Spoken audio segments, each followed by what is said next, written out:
হঠাৎ এই লোকটির অ্যাকাউন্টে প্রতি ঘন্টায় $50,000 আসতে থাকে, কারণ সে একটি ভয়ঙ্কর গেম খেলতেছে। এই গেমের নিয়ম ছিল 5টি কিলার থেকে বাঁচতে হবে, আর সে বেঁচে পালাতে পারলে সে পেয়ে যাবে $1,000,000। এরপর সে একটি স্টেশনে যায়, সেখানে একটি কিলার দাঁড়িয়ে ছিল।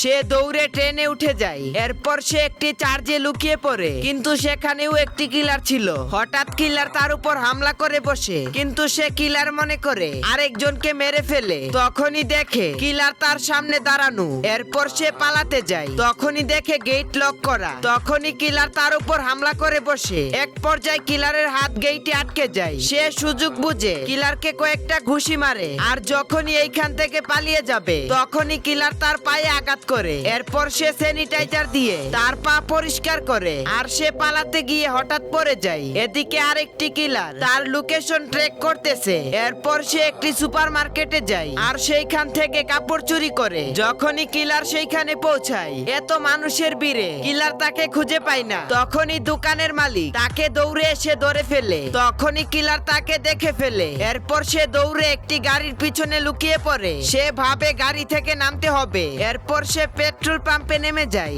আর সেইখান থেকে একটি গাড়ি নিয়ে পালিয়ে আসে তার স্ত্রীর সাথে দেখা করার জন্য। কিন্তু সে জানতো না সেইখানে কিলার তার জন্য অপেক্ষা করতেছে।